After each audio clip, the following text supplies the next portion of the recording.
Hi! నమస్తే. Welcome back to my channel. నేను Lakshmi. Sunday కదా! ఒక నాన్ వెజ్ రెసిపీ చేయకుండా ఎలా ఉంటాను? చికెన్ ఏమో తినకూడదంటున్నారు. అందుకే మటన్ కర్రీ చేద్దామని డిసైడ్ అయిపోయానండి.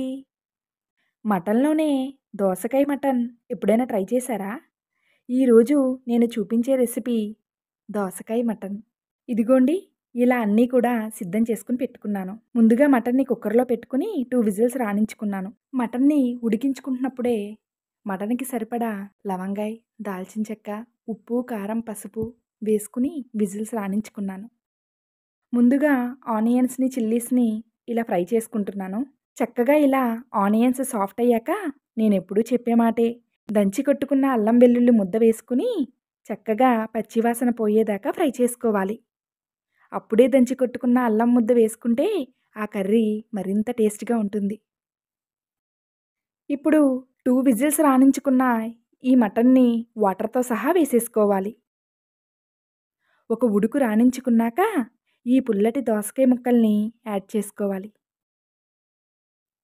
మటన్‌లో బి1, బి2, బి3, బి9, బి12 విటమిన్‌లు అధికంగా ఉంటాయి.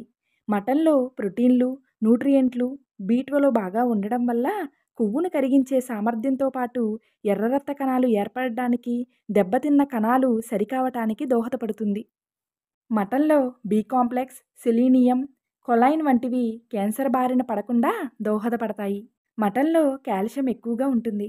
ఇది ఎముకలకు, దంతాలకు కావలసిన పోషకాలను అందిస్తుంది.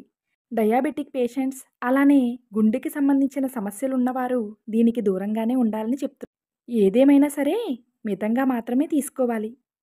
వెజ్జీస్‌తో కలుపుకుని మటన్‌ను తీసుకుంటే ఆరోగ్యానికి ఇంకా మంచిది. మనం చేస్తుంది అదేగా మన దోసకాయ మటను. ఆహా! మటనయితే చక్కగా ఉడుకుతోంది. దోసకాయ ముక్క గూడా మెత్తబడింది. ఇప్పుడు కొద్దిగా గరం మసాలా వేసుకుని, అలా తిప్పుకుని కొత్తిమీర జల్లుకుంటే దోసకాయ మటను రెడీ అయినట్లే. ఈ కూరలో కారం గట్టిగానే పడాలండోయ్! అంతటితో అయిపోతుందా ఏంటి? గార్నిషింగ్ లేదు? పాతకాలం అమ్మమ్మలు వండిన వంటకం ఇది. బావుండదా ఏంటి మరి? చూడ్డానికి ఎంత బావుందో కదా! మన గార్నిషింగ్ అలా ఉంటుంది మరి. విజిల్స్ రానించుకున్నాం కదా! మటన్ చాలా చక్కగా ఉడికింది. దోసకాయ ఫ్లేవర్‌తో చాలా బావుంది. ఈ మటన్ కర్రీ తప్పకుండా మీరు కూడా ట్రై చేయండి. ఇలాంటి కుకింగ్ వీడియోస్ మన ఛానల్‌లో వస్తూనే ఉంటాయి. మీకు ఎలాంటి కుకింగ్ వీడియోస్ కావాలో తప్పకుండా నాకు కామెంట్ సెక్షన్‌లో తెలపండి. Please subscribe my YouTube channel unique diaries Lakshmi.